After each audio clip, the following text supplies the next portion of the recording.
কলেজে যায় আর বাসায় বিকালে প্রাইভেট পড়তে যায় 4টার দিকে।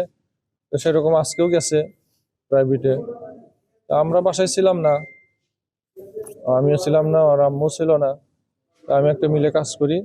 এই মাগরিবের পর পর আমাকে ফোন দিছে একটা ছেলে। সে বলছে, আঙ্কেল রিয়াদ তো অসুস্থ। তা আমি গাড়ি নিয়ে রওনা হয়েছি, আসতেছি। এর মধ্যে ওই ছেলেটা কিছুক্ষণ পর পরে আরো ফোন দিছে যে, আঙ্কেল তাড়াতাড়ি আসেন, ওর তো অবস্থা খুব ভয়াবহ। তা আমি তো এখানে আসলাম, এসে এরকম 4তলায় উঠলাম। ওঠার পরে দেখছি ডাক্তাররা ওকে চিকিৎসা করতেছে। ওর 2 হাতে ব্যান্ডেজ, বুকে ব্যান্ডেজ করছে, হাতে ব্যান্ডেজ।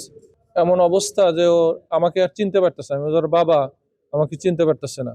চোখগুলা সাদা সাদা দেখলাম, পায়ে মালিশ করতেছে।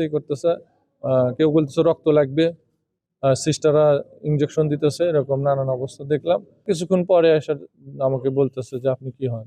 আমি ছেলের বাবা হই। আপনার ছেলে তো মারা গেছে, নাই। এখন যাই হোক, আমার ছেলে একজন কলেজ ছাত্র।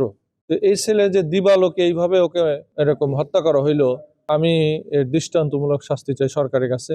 আসলে এই ম্যাক্স রিয়াদ যে ছেলেটা, এই রিয়াদ আসলে শুধুমাত্র ফ্যাসিবাদ বিরোধী আন্দোলন না, বা মানে ইতিপূর্বে প্রত্যেকটি ফ্যাসিবাদ বিরোধী আন্দোলনেই সে আমাদের সাথে যুক্ত ছিল।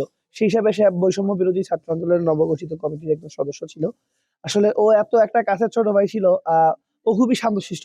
ওর কোনো মারামারির কোনো অভিযোগ, রিপোর্ট, বিচার সালিশ আমাদের কাউকেই কোনো সময় করতে হইতো না।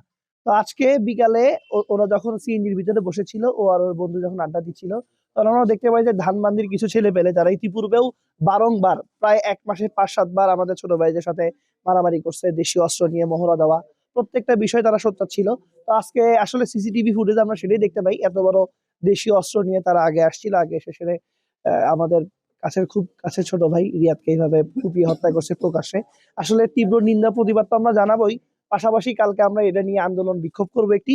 পাশাপাশি প্রশাসনকে আমরা উদাত্ত আহ্বান জানাতে চাই, এই সকল কিশোর গ্যাংকে যারা লালন পালন করছে, এই সকল কিশোর গ্যাংকে যারা আরো বেশি আশকারা দিচ্ছে আগামী আধিপত্য বিস্তারের জন্য, সাম্রাজ্য বিস্তার করার জন্য, আসলে তাদের, এদের সাথে যারা যুক্ত আছে তাদের, এবং এই যারা দেশীয় অস্ত্র নিয়ে মহড়া দেয়, এদের আসলে দৃষ্টান্তমূলক শাস্তি আনতে হবে।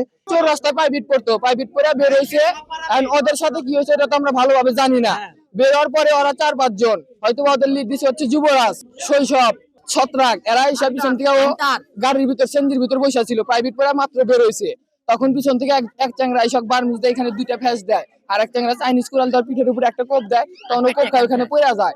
তখন ওর সাথে মনে হয় ওখানে 2টা লোক ছিল, ওরা নিয়ে এসে ওনাকে মেডিকেলে ভর্তি করে, কিন্তু বাঁচতে পারে নাই। ছেলেটা কিছুক্ষণ পর মারা যায়। আমরা আর সুষ্ঠু বিচার চাই। এক দফা এক দাবি, এক দফা এক দাবি। আমার বন্ধু রিয়াদ একজন ভালো ছেলে, ও আজকে প্রাইভেট পড়ে চৌরাস্তা মডেল হাসপাতালের সামনে দাঁড়াইছিল।